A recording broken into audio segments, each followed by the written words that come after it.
Technology എന്നൊക്കെ പറയുന്നത് ഒരു മഴ പെയ്താൽ ഇല്ലാതാവുന്ന നീർക്കുമിളകൾ മാത്രമാണ്. അത് വെച്ച് മനുഷ്യനെ, ആധുനിക മനുഷ്യൻ, മധ്യകാല മനുഷ്യൻ, പ്രാചീന മനുഷ്യൻ എന്ന് പറയുന്നത് ശരിയല്ലെന്നുള്ളതല്ല.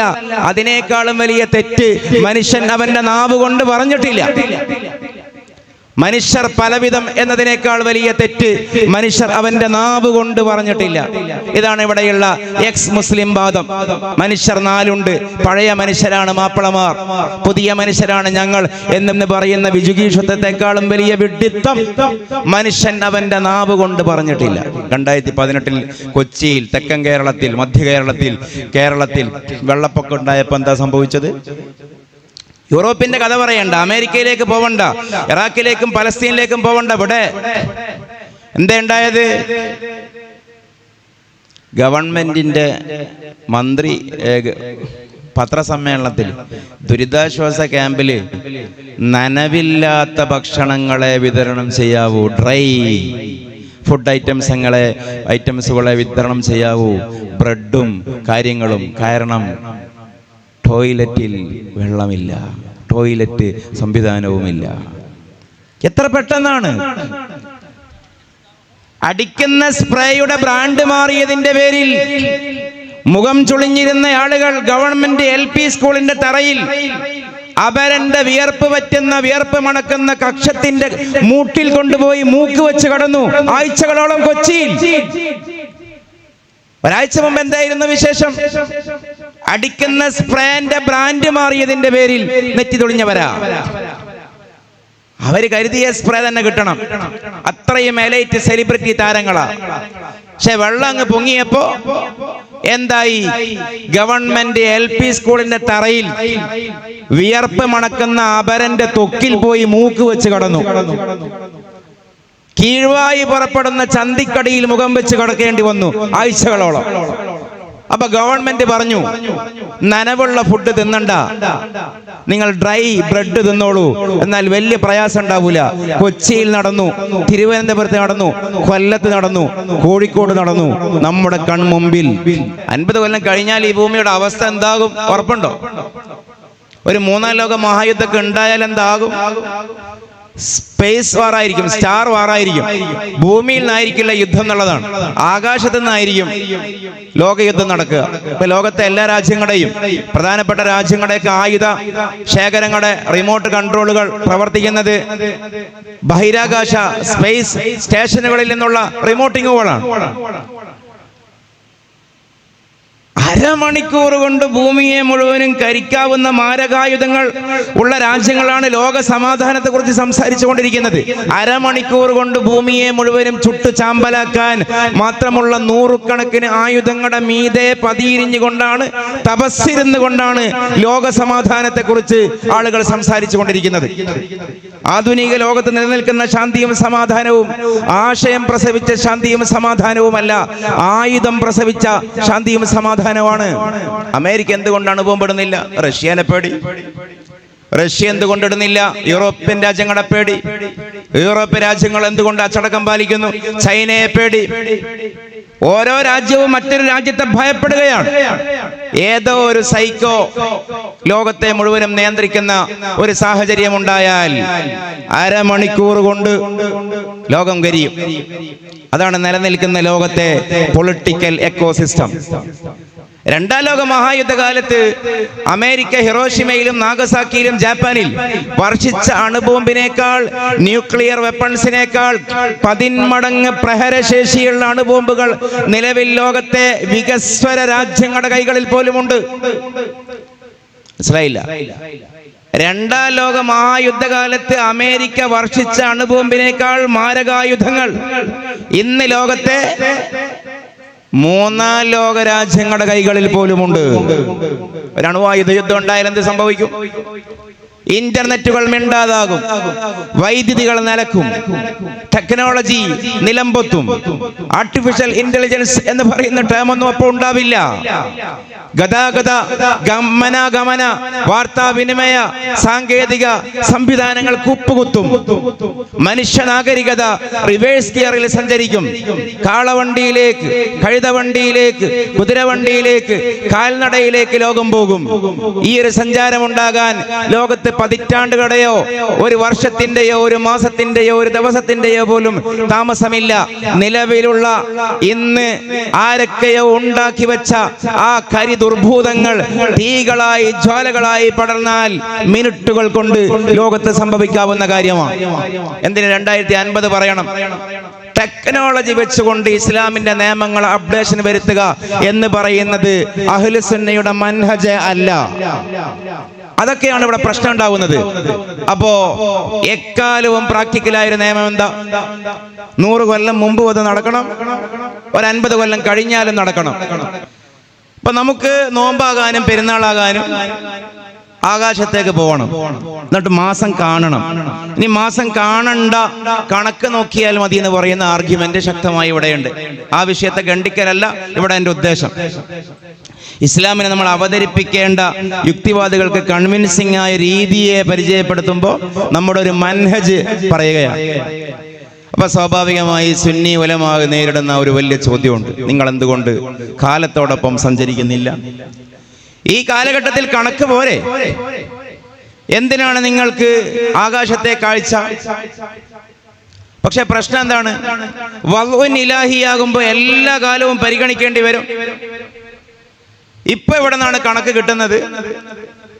ഇപ്പോ നാസയുടെ സൈറ്റ് ചെക്ക് ചെയ്താൽ, അല്ലെങ്കിൽ ഏതെങ്കിലും ഈ വാന നിരീക്ഷണ കേന്ദ്രത്തിന്റെ അൽമനാഖ് വെബ്സൈറ്റുകൾ സെർച്ച് ചെയ്താൽ ഓരോ മാസത്തിലെയും ന്യൂമൂൺ സമയം അല്ലെങ്കിൽ കൺജങ്ഷൻ സമയം കൊടുത്തിട്ടുണ്ടാകും. ഇപ്പോൾ അടുത്ത നെക്സ്റ്റ് ന്യൂമൂൺ നോക്കിയാൽ ഏതെങ്കിലും ഒരു UTC ടൈമിൽ, അത് രാവിലെയാകാം, വൈകുന്നേരമാകാം, രാത്രിയാകാം, ടൈം കൊടുത്തിട്ടുണ്ടാകും. ആ ന്യൂമൂൺ സമയത്തിന് സാക്ഷിയാകുന്ന ഭൂമിയുടെ ഭാഗവും കൊടുത്തിട്ടുണ്ടാകും. ഇത് മുൻനിർത്തിക്കൊണ്ടാണ് നമ്മൾ പുതിയ മാസം കണക്ക് വെച്ച് തീരുമാനിക്കുന്നത്. പക്ഷെ ഒരു 30 കൊല്ലം മുമ്പ് UTC ടൈം നമുക്ക് ലഭ്യമായിരുന്നോ? 50 കൊല്ലം മുമ്പ് കൂട്ടിക്കോ. നാസയുടെ സൈറ്റ് ഉണ്ടായിരുന്നോ? അൽമനാക്ക് സംവിധാനങ്ങൾ ലഭ്യമായിരുന്നോ? ഇല്ല. ഇനി ഒരു 50 കൊല്ലം കഴിഞ്ഞാൽ ലഭ്യമാകുമോ? ഇല്ല. ഒരു പക്ഷേ ഈ 100 കൊല്ലത്തിന്റെ ഇടയിലേക്ക് മാത്രം ഉള്ളതാണോ ഇസ്ലാം? അതാണ് വൽഉൻ ഇലാഹിന്റെ താല്പര്യം. ആദം അലൈഹിസ്സലാം മുതൽ അവസാന മനുഷ്യന് വരെ പ്രാക്ടീസ് ചെയ്യാൻ പറ്റിയ മാനകമായ നിയമങ്ങളാണ് ഇസ്ലാം മുന്നോട്ട് വെക്കുകയുള്ളൂ. ഇപ്പൊ ഈ ചാർട്ടും പട്ടികയും നോക്കിയിട്ടാണ്, മാസം ഉറപ്പിക്കലല്ല കേട്ടോ എന്റെ വിഷയം. ചാർട്ടും പട്ടികയും വെബ്സൈറ്റും നോക്കിയിട്ട് തയ്യാറാക്കുന്നതാണ് ഇസ്ലാം അവലംബിക്കേണ്ട രീതി എന്ന് പറഞ്ഞാൽ 50 കൊല്ലം മുമ്പും അത് ഭൂമിയിൽ സാധ്യമായിരുന്നില്ല. ഇനി ഒരു 50 കൊല്ലം കഴിഞ്ഞാലും സാധ്യമല്ല. അപ്പോ ആകാശത്തേക്ക് നോക്കിയിട്ട് മാസം കാണൽ ഇനി ഇന്ന് തന്നെ ആയാലും ആഫ്രിക്കയിലെയും ഉഗാണ്ടയിലെയും റുവാണ്ടയിലെയും സാംബിയയിലെയും എരിത്രായിലെയും പട്ടിണി പാവങ്ങളായ രാജ്യക്കാർക്ക് ചേരിയിലെ ചേറ് ചോറാക്കി തിന്നുന്ന പാവങ്ങളുടെ രാജ്യങ്ങളിലേക്ക് അവിടെയൊക്കെ നോമ്പ് വേണ്ടേ, പെരുന്നാൾ വേണ്ടേ? അവിടെയും പ്രാപ്യമായത് ഈ പറയുന്ന സയൻസിന്റെ ആസ്ട്രോണമിക്കൽ ടേബിളുകളല്ല. അവിടെയും സാധ്യമാകുന്നത് നാച്ചുറലി, പ്രകൃതിദത്തമായി ആകാശത്തേക്ക് നോക്കലാണ്. അതാണ് നാച്ചുറൽ ഇസ്ലാം, ഫിത്വരിയായ ഇസ്ലാം. ഞാൻ പറഞ്ഞതിന്റെ താല്പര്യം എന്താ അറിയോ? വൽഉൻ ഇലാഹിയുൻ എന്ന് പറഞ്ഞാൽ എല്ലാ കാലത്തേക്കുമുള്ളത് പരിഗണിക്കേണ്ടി വരും. അങ്ങനെയുള്ള ഒരു ഇസ്ലാമിനെ പറഞ്ഞാൽ പ്രശ്നം ഉണ്ടാവുകയില്ല, മനുഷ്യന്മാർക്ക് മനസ്സിലാവും. അല്ലെങ്കിൽ വലിയ ശാസ്ത്രവും വലിയ ഭൗതികതയും വലിയ വികസനവും വലിയ പുരോഗതിയും പറയുന്നവരാണ് വാസ്തവത്തിൽ കാലത്തിന്റെ ഒരു ഇട്ടാവട്ടത്തിൽ കുടുങ്ങിപ്പോയത്. ദീർഘമായ ഭാവിയിലേക്കും ദീർഘമായ ഭൂതകാലത്തേക്കും നോക്കാൻ സാധിച്ചാൽ നമുക്ക് മാനക തത്വമേ പറയാൻ കഴിയൂ. പ്രകൃതിപരമായ അടയാളങ്ങളാണ് അവലംബിക്കേണ്ടത്. അടിമത്വം എന്തുകൊണ്ട് ഇസ്ലാം നിരോധിച്ചില്ല? ഞാൻ ആ വിഷയത്തിലേക്ക് പോകുന്നില്ല. ചോദ്യം വരുമ്പോൾ തോന്നും ഇസ്ലാമാണ് ഉണ്ടാക്കിയത് എന്ന്. അല്ലല്ലോ. ഒരു സാമൂഹികമായ ഫിനാൻഷ്യൽ എക്കണോമിക് സിസ്റ്റം എന്തുമാകാവുന്ന സിസ്റ്റം രണ്ടു കാലുള്ള മൃഗങ്ങളായി മനുഷ്യരെ ദുരുപയോഗം ചെയ്ത ഒരു കാടൻ സമ്പ്രദായം, മൃഗീയമായ സംവിധാനം. ആ സംവിധാനത്തെ ഇസ്ലാം വ്യവസ്ഥപ്പെടുത്തുകയും അവർക്ക് മനുഷ്യത്വപരമായ പൗരത്വ പദവി നൽകുകയും ആത്മീക ലോകവുമായി അവർക്ക് ആത്മീക ലോകത്തവർ ഒരളവിലും തരം താഴുന്നവരല്ല എന്ന് പ്രഖ്യാപിക്കുകയും ചെയ്തു. നോക്കൂ, അബൂബക്കർ സിദ്ദീഖ് റളിയല്ലാഹു അൻഹുവിന് സാധിക്കുന്നതൊക്കെ ബിലാൽ റളിയല്ലാഹു അൻഹുവിനും സാധിക്കും എന്നുള്ളതാണ് ഇസ്ലാമിന്റെ മഹത്വം. സാമ്പത്തികമായി എന്ത് എന്നുള്ളതല്ല, ഉടമയും അടിമയും എന്നുള്ളത് സാമൂഹിക സാമ്പത്തിക വ്യവസ്ഥയിലെ രണ്ട് വാക്കുകളാണ്. ഇസ്ലാമിന്റെ ഇടയിലേക്ക് വന്നാൽ അതിനെ ആത്മീകമായി കണ്ടാൽ അടിമ എന്ന് പറയുന്ന ഒരു കാറ്റഗറിയെ, അവരുടെ വ്യക്തിത്വത്തെ, അവരുടെ ആത്മാവ് എന്ന് പറയുന്ന സ്വത്വത്തെ ഇസ്ലാം ഇകഴ്ത്തിയില്ല. ഇസ്ലാം സംസാരിക്കുന്ന സ്വത്വം, ഇപ്പൊ കമ്മ്യൂണിസ്റ്റുകാരൻ മനുഷ്യനിൽ കാണുന്ന സ്വത്വം തൊഴിലാളി എന്ന് പറയുന്ന ഒരു സ്വത്വത്തെയാണ്. കോൺഗ്രസ്സുകാരൻ മനുഷ്യനിൽ കാണുന്ന സ്വത്വം ദേശീയ പൗരൻ എന്ന് പറയുന്ന ഒരു സ്വത്വത്തെയാണ്. ഓരോ ഇസവും ഓരോ പ്രത്യയശാസ്ത്രവും മനുഷ്യനിലെ ഓരോന്നിനെയാണ് അഡ്രസ് ചെയ്യുന്നത്. ഡിമാൻഡ് ആൻഡ് സപ്ലൈ ഉൽപ്പാദിപ്പിക്കാൻ കഴിയുന്ന ഒരു സിദ്ധിയുള്ള ഒരു സവിശേഷ ജന്തുവാണ് കമ്മ്യൂണിസ്റ്റ് ദർശനത്തിൽ മനുഷ്യൻ. ഇപ്പൊ കമ്മ്യൂണിസ്റ്റുകാരൻ മനുഷ്യനിൽ കാണുന്ന സാധനം, കമ്മ്യൂണിസ്റ്റുകാരന്റെ കണ്ണിലെ മനുഷ്യൻ ഉൽപാദനക്ഷമതയുള്ള ഒരു മൃഗമാണ്, ജന്തുവാണ് കമ്മ്യൂണിസ്റ്റ് കണ്ണിലെ മനുഷ്യൻ. ഇനി വലതുപക്ഷത്തിന്റെ കണ്ണിലെ മനുഷ്യൻ അതിർത്തികൾ നിശ്ചയിക്കുന്ന ഒരു സറൗണ്ടിങ്, ഒരു ദേശരാഷ്ട്രമായി പ്രഖ്യാപിച്ചാൽ അതിനകത്ത് സ്ഥാപിക്കപ്പെടുന്ന ഭരണഘടന അനുസരിച്ച് കൊണ്ട് ജീവിക്കേണ്ട ബുദ്ധിയും വിവേകവുമുള്ള ഒരു പ്രത്യേക സവിശേഷ ജീവിയാണ് മനുഷ്യൻ. ദേശീയ സ്വത്വം എന്ന് പറയും. ഓരോന്ന് പറയുന്നില്ല. ഇപ്പൊ ചിലർ പരിഗണിക്കുന്നത് ദളിത് സ്വത്വം, കീഴാള സ്വത്വം, സ്ത്രീ സ്വത്വം, പുരുഷ സ്വത്വം, കായിക സ്വത്വം, കലാസ്വത്വം. ഇതൊക്കെ മനുഷ്യനിൽ ഓരോ പ്രത്യയശാസ്ത്രവും കാണുന്ന വ്യത്യസ്തമായ പരിഗണനകളാണ്. അങ്ങനെയാണെങ്കിൽ മനുഷ്യനിൽ ഇസ്ലാം കാണുന്ന പരിഗണന ഏതാണ്? തൊഴിലാളി സ്വത്വം അല്ല, ദേശീയ സ്വത്വം അല്ല, ദളിത് സ്വത്വം അല്ല, കായിക സ്വത്വം അല്ല, കലാസ്വത്വം അല്ല. ഇസ്ലാം കാണുന്ന സ്വത്വം റൂഹിയായ സ്വത്വമാണ്. ആത്മീക ജീവിയാണ് മനുഷ്യൻ. ഇതാണ് ഇസ്ലാമിന്റെ കണ്ണ്, ഇതാണ് ഇസ്ലാമിന്റെ കാഴ്ച. ഖദ് അഫ്ലഹ മൻ സക്കാഹാ വഖദ് ഖാബ മൻ ദസ്സാഹാ. ആത്മാവിനെ ശുചീകരിച്ചവൻ വിജയിച്ചു, ആത്മാവിനെ ശുചീകരിക്കാത്തവൻ പരാജയപ്പെട്ടു പോയി. അപ്പൊ ഞാൻ ആ ഭാഗത്തേക്ക് പോവുകയല്ല. ഇനി അതിന്റെ ഈ ഇലാഹിയായ ആണെന്ന് പറഞ്ഞപ്പോൾ ആ ഭാഗം മെൻഷൻ ചെയ്തതാണ്. ഇന്ന് ലോകത്ത് അടിമ സിസ്റ്റത്തിന് പ്രസക്തിയില്ല, അടിമകൾ തന്നെ ഇല്ല. പഴയകാലത്തുണ്ടായിരുന്നു, പക്ഷെ ഭാവി അറിയില്ല. ചരിത്രം നമുക്ക് പാഠമാകുന്നു. ലോകത്തിന് എന്തും സംഭവിക്കാം, അടിമകൾ തിരിച്ചു വരാം. ഇസ്ലാം ഉണ്ടാക്കാം എന്നല്ല, ലോകത്തെ രാജ്യങ്ങൾ തമ്മിൽ കോളനികളാക്കി മാറ്റുന്നൊരു കാലത്ത് നിങ്ങളൊന്നുകൂടി ആഴത്തിൽ ആലോചിച്ച് നോക്കൂ. ഇപ്പൊ ഞാൻ നേരത്തെ ഇലോൺ മസ്കിനെ ഉദ്ധരിച്ചു. ഞാനൊന്നും കാട് കയറി പറയുകയല്ല. ഒരു 100 കൊല്ലം മുമ്പ് ബ്രിട്ടീഷ് ശക്തികൾ, ഈസ്റ്റ് ഇന്ത്യ കമ്പനി ഒരുപാട് രാജ്യങ്ങളെ കോളനിയാക്കിയതുപോലെ പുതിയ കാലത്തെ കൺസെപ്റ്റ് എന്താ അറിയോ? ആകാശങ്ങൾ കോളനിയാക്കുക. ഹുദൈബിയയുടെ മുറ്റത്ത് വെച്ച് എന്തോ പറയുകയല്ല, ആകാശങ്ങളെ കോളനിയാക്കുക. അതാണ് ഇലോൺ മസ്കിന്റെ ഒക്കെ കൺസെപ്റ്റ്. എന്ത് ആകാശങ്ങളെ കോളനിയാക്കുക എന്ന് പറഞ്ഞാൽ, ഇപ്പൊ ഇന്ത്യ നമ്മൾ ഒഴിവാക്കാം.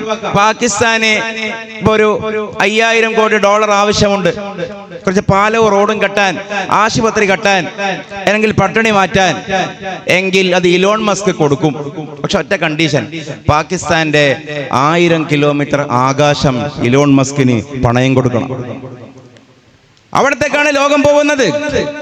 രാജ്യങ്ങൾ അവരുടെ വ്യോമയാന പാതയും വ്യോമാതിർത്തികളും ആകാശലോകവും പണയം കൊടുത്താൽ പണം തിരികെ കൊടുക്കുന്ന സിസ്റ്റത്തിലേക്ക് ലോകം വരുന്നു. കാരണം എന്താ അറിയോ? ഭൂമിയെ കോളനിയാക്കാൻ ഇപ്പൊ ആർക്കും വലിയ താല്പര്യമില്ല. അതിന്റെ വലിപ്പമൊക്കെ ഇവർക്ക് മനസ്സിലായി. ഇത് വലിയൊരു മുട്ടയാണെന്ന് മനസ്സിലായി. ഇത് മുഴുവനും കിട്ടിയാലും ആളുകളുടെ ആർത്തി മാറില്ല. ആർത്തിയുടെ ദുര പെരുകിയപ്പോ മുതലാളിമാർക്ക് ലോക ഭീമൻ കുത്തക കോർപ്പറേറ്റ് കമ്പനികൾക്ക് ഭൂമി മൊത്തം കിട്ടിയാലും പോരാ. ഇനി മാർസ് കിട്ടണം, വീനസ് കിട്ടണം, സാറ്റേൺ കിട്ടണം, ജൂപ്പിറ്റർ കിട്ടണം, ലോക ഗ്രഹങ്ങൾ വേറെ കിട്ടണം, ആകാശങ്ങൾ കിട്ടണം. അതുകൊണ്ട് ആകാശം വായ്പ വാങ്ങുന്ന കാലത്തേക്ക് ലോകം ചിന്തിക്കുന്ന, വായ്പ അല്ലെങ്കിൽ പണയം വെക്കേണ്ടി വരുന്ന അവസ്ഥയിലേക്ക് ലോകം മാറുന്ന ഒരു കാലത്ത് കോളനി സിസ്റ്റവും അടിമത്ത സിസ്റ്റവും നാളെ വരില്ലെന്ന് ആര് കണ്ടു? അപ്പൊ ഇസ്ലാം അടിമത്തം നിരോധിച്ചു എന്ന് പറഞ്ഞാൽ ഒരുപക്ഷെ ഭാവിയിൽ അത് പ്രശ്നമാവും. ഭാവിയിൽ ചില വിഷയങ്ങളെ കൈകാര്യം ചെയ്യാൻ പറ്റാതാകും. അതുകൊണ്ട് ഇന്ന് ഭൂമിയിൽ എണ്ണിപ്പറയാൻ ഒരു അടിമ പോലും ഇല്ലെങ്കിലും അടിമകളുടെയും ഉടമകളുടെയും നിയമം എന്തായിരിക്കണമെന്ന് ഭാവി കൂടി കണ്ടുകൊണ്ട് ഭാവിയിൽ സംഭവിക്കാവുന്ന കാര്യത്തേക്കും ആ കാലത്തേക്കും കാണുക എന്നുള്ളത്. അവരപ്പ പറയും, എൻ്റെ ലാസ്റ്റ് പോയിന്റ്, അവരപ്പ പറയും നിങ്ങൾ പഴയകാലത്തെ ഗോത്രകാല കഥ പറയാണ്. അപ്പൊ നമ്മളും ചെയ്യുന്നൊരു വിഡ്ഢിത്തമുണ്ട്. എന്താണെന്നറിയോ? അവരങ്ങനെ കളിയാക്കുമ്പോൾ നമ്മൾ പുതിയ ആളാകാൻ ശ്രമിക്കും. പുതിയ ആളാകാൻ നമ്മൾ ശ്രമിക്കലാണ് ഏറ്റവും വലിയ വിഡ്ഢിത്തം. നിങ്ങളെന്തേ 6-ാം നൂറ്റാണ്ടിലെയും 7-ാം നൂറ്റാണ്ടിലെയും കൂറക്കിത്താബും പിടിച്ചുകൊണ്ടാണോ ഈ കാലത്തും മനുഷ്യരോട് സംസാരിക്കുന്നത്? നിങ്ങൾക്കൊന്ന് പുതിയ ആയിക്കൂടെ, നിങ്ങൾക്കൊന്ന് അപ്ഡേഷൻ വരുത്തിക്കൂടെ, അപ്ഡേറ്റ് ചെയ്തുകൂടെ എന്നൊക്കെ 4 ചോദ്യം വരുമ്പോഴേക്ക് നമ്മൾ ശ്രമിക്കുകയാണ് പുതിയ മുസ്ലിം ആകാൻ, പുതിയ ഇസ്ലാമിനെ ഉണ്ടാക്കാൻ. പക്ഷേ ഇലാഹിയൻ എന്ന് പറഞ്ഞ ആ തത്വം മനസ്സിലായ ഒരാൾ അതിന് ശ്രമിക്കൂല. കാരണം എന്താ അറിയോ? പുതിയ മനുഷ്യൻ, പഴയ മനുഷ്യൻ എന്നുള്ളത് യുക്തിവാദികളും ലിബറലുകളും ഉണ്ടാക്കിയ തെറ്റായ ഒരു മാനദണ്ഡമാണ്. പുതിയ മനുഷ്യനും മധ്യകാല മനുഷ്യനും ആധുനിക മനുഷ്യനും പരിഷ്കൃത മനുഷ്യനും അങ്ങനെ 4-5 തരം മനുഷ്യനില്ല. ഒറ്റ മനുഷ്യനേ ഉള്ളൂ, ബനു ആദം അൽ ഇൻസാൻ. ഒറ്റ മനുഷ്യനേ ഉള്ളൂ. ഇതാണ് ഇസ്ലാമിന്റെ തത്വം. പലതരം മനുഷ്യരുണ്ടെങ്കിലല്ലേ അതേക്കുറിച്ച് സംസാരിക്കണ്ടു. ഇസ്ലാമിനെ എതിർക്കുന്നവർ തെറ്റായ ഒരു മാനദണ്ഡം ആദ്യം ഉണ്ടാക്കുക, എന്നിട്ട് നമുക്കെതിരെ പ്രചരണം നടത്തുക. നമ്മളോ നമുക്കെതിരെ വ്യാജമായി ഉണ്ടാക്കിയ ഒരു ഉസൂലിനെതിരെ നമ്മൾ മറുപടി കണ്ടെത്തുക. ആ ഉസൂല് ശരിയല്ല. എന്തുകൊണ്ടാണ് നമ്മൾ ഒറ്റ മനുഷ്യനെ ഉള്ളൂ എന്ന് പറയുന്നത്? ആദം അലൈഹിസ്സലാം മുതൽ അവസാനത്തെ ഹോമോസാപ്പിയൻ വരെ എടുത്തു നോക്കിയാൽ മനുഷ്യർക്കൊക്കെ ഒരേ ആവശ്യങ്ങളാണ്, ഒരേ വികാരമാണ്, ഒരേ വിചാരമാണ്. മനുഷ്യന് ബേസിക്കലി 12 ആവശ്യം, 13ാമത്തെ ഉണ്ടാവില്ല. മനുഷ്യന്റെ 1ാമത്തെ ആവശ്യം മാറ്റിവെക്കാൻ പറ്റായ്മയുടെ തീവ്രത അനുസരിച്ച് കൊണ്ട് എണ്ണപ്പെട്ട മനുഷ്യന്റെ 1ാമത്തെ ആവശ്യം ഉറങ്ങുക എന്നുള്ളതാണ്. 2ാമത്തെ ആവശ്യം മൂത്രമൊഴിക്കുക എന്നുള്ളതാണ്. 3ാമത്തെ ആവശ്യം വെള്ളം കുടിക്കുക എന്നുള്ളതാണ്. 4ാമത്തെ ആവശ്യം കാഷ്ടിക്കുക എന്നുള്ളതാണ്. 5ാമത്തെ ആവശ്യം ഭക്ഷണം കഴിക്കുക എന്നുള്ളതാണ്. 6ാമത്തെ ആവശ്യം മേജറിനും മൈനറിനും വസ്ത്രം ധരിക്കുക എന്നുള്ളതാണ്. മിഡിലിന് സെക്സ് ആണ്. അപ്പോ 6ഉം 7ഉം അങ്ങനെയായി. 8ാമത്തെ ആവശ്യം പാർപ്പിടം, ഒരു കൂടോ ഒരു മരപ്പത്തോ ഒരു ഇടമോ കിടന്നുറങ്ങാൻ ഒരു കൂരയുണ്ടാവുക എന്നുള്ളതാണ്. 9ാമത്തെ ആവശ്യം വിനോദമാണ്. വിനോദം 4 വിധം: കല, കായികം, സംഗീതം, ലഹരി. ഈ 12 അല്ലാത്ത 13ാമത്തെ ഒരാവശ്യം ആകാശത്തിന്റെ ചുവട്ടിൽ ഭൂമിക്ക് മുകളിൽ ആദം അലൈഹിസ്സലാം മുതൽ അവസാനത്തെ മനുഷ്യൻ വരെ കാണുകയോ പറയുകയോ സാധ്യമല്ല. പിന്നെ എവിടെയാണ് മനുഷ്യൻ മാറിയത്? 13ാമത്തെ ആവശ്യമുണ്ടെങ്കിൽ പറയ്. 1ാമത്തെ മനുഷ്യൻ മുതൽ അവസാനത്തെ മനുഷ്യൻ വരെ എന്താണ് മനുഷ്യന്റെ മാറ്റം? സ്വതന്ത്ര ചിന്തകരും എക്സ് ഇസ്ലാമിസ്റ്റുകളും എത്ര വലിയ നുണയാണ് ഇവിടെ പ്രചരിപ്പിക്കുന്നത്. ആധുനിക മനുഷ്യൻ എന്ന് പറഞ്ഞാൽ ഒരു പ്രത്യേക ജന്തുവാണ്. നുണയാണത്. അങ്ങനെയൊന്നില്ല. 1ാമത്തെ മനുഷ്യന്റെ fundamental basic prime need of the homo sapien is to get a sound sleep. മര്യാദക്ക് ഒരു ഉറക്കം കിട്ടുക എന്നുള്ളതാണ് പ്രധാനപ്പെട്ട മനുഷ്യന്റെ ആവശ്യം. 2, മൂത്രമൊഴിക്കുക. ആ ക്രമം തന്നെ എത്ര കൃത്യമാണ്. ഇതെന്റെ വകയൊന്നുമല്ല. ദാഹിക്കുകയാണെങ്കിൽ രാവിലെ മുതൽ വൈകുന്നേരം വരെ മാറ്റിവെക്കാം. നല്ല ഹേർഡ് ഇമ്മ്യൂണിറ്റി ഉള്ള ആളാണെങ്കിൽ 2 ആഴ്ച വരെ വെള്ളം കുടിക്കാതെ ജീവിക്കാമെന്നൊക്കെയാണ്. അതിലേറെയും റിപ്പോർട്ട് ചെയ്യപ്പെടുന്നു. അല്ലാഹു അഅലം. പക്ഷെ മൂത്രമൊഴിക്കാൻ മുട്ടിയാലോ ബസ് ഇറങ്ങുന്നവരെ പിടിച്ചു വെക്കാം. ട്രെയിനിൽ നിന്ന് ഇറങ്ങുന്നവരെ പിടിച്ചു വെക്കാം, റൂമിലെത്തിയാൽ നിവർത്തിയില്ല. അപ്പൊ 2 മൂത്രമൊഴിക്കലായി, 3 വെള്ളം കുടിക്കലായി, 4 കാഷ്ടിക്കൽ, 5 ഭക്ഷണം കഴിക്കൽ. കാരണം വെള്ളവും മൂത്രവും കൊണ്ട് കുറെ കാലം പോകാൻ പറ്റും. അത് കഴിഞ്ഞിട്ടേ പിന്നെ ഭക്ഷണവും കാഷ്ടവും ഒക്കെ വരുന്നുള്ളൂ. ഭക്ഷണം വിശന്നാലും നീട്ടിവെക്കാം, കാഷ്ടിക്കാൻ മുട്ടിയാൽ മുദാഫാത്തുൽ ഹദസ് അത്ര പിടിച്ചു വെക്കാൻ കഴിയില്ല. അപ്പൊ ഈ ബേസിക്കലി 5 എണ്ണം കഴിഞ്ഞാൽ ഇത് 5ഉം നടന്നാൽ മാത്രം ചിന്തിക്കുന്ന ഒരു സാധനമാണ് ആറാമത്തത് മേജറിനും മൈനറിനും എന്ന് പറഞ്ഞാൽ കുട്ടികൾ, അതേപോലെ മുതിർന്ന ആളുകൾ. ആ 2 കക്ഷികൾക്കും 6ാമത്തെ ആവശ്യം ഡ്രസ്സാണ്. ചൂടൊന്നും തണുപ്പൊന്നും രക്ഷപ്പെടാൻ. ഡ്രസ് മീൻസ് വസ്ത്രം തന്നെ ആവണമെന്നില്ല, എന്തെങ്കിലും ഇലയോ തോലോ ചെളിയോ മണ്ണിൽ പുരണ്ട് വസ്ത്രം ഉണ്ടാക്കി എത്ര ജീവികളുണ്ട്, എത്ര മനുഷ്യരുണ്ട്. അത് മേജറിനും മൈനറുമാണ്. അതേസമയം പ്യൂബർട്ടിക് സ്റ്റേജിലുള്ള പ്രായപൂർത്തി നിലക്കുന്നത് വരെയുള്ള സ്റ്റേജിലാണെങ്കിൽ 4 ദിവസത്തിൽ 1 തവണയെങ്കിലും മനുഷ്യൻ സെക്സിനെ കുറിച്ച് ചിന്തിക്കുന്നുള്ളതാണ്. ഫ്രോയിഡിന്റെ ഒക്കെ അഭിപ്രായ പ്രകാരം 1 ദിവസം ഏറ്റവും കൂടുതൽ ചിന്തിക്കുക അതാണെന്നുള്ളത്. അന്നൽക്കാലം നമ്മൾ പറയേണ്ടതില്ല. മിനിമം 4 ദിവസത്തിൽ 1 തവണയെങ്കിലും ലൈംഗികമായ കാര്യങ്ങൾ ആലോചിക്കും, അതിന്റെ വഴികൾ തേടുകയും ചെയ്യും. ദിവസം വരും. അതുകൊണ്ടാണ് ഫത്ഹുൽ മുഈനിൽ സുന്നത്തായ ഒരു കാര്യമായി പറഞ്ഞല്ലോ, 4 ദിവസത്തിലേറെ ദിവസം ലൈംഗിക ബന്ധം ഇല്ലാതെയാവൽ സുന്നത്താണ്. വഅല്ലാ യഖ്ലു എന്നല്ലേ പറഞ്ഞത്? വഅല്ലാ യഖ്ലുവ അല്ലേ?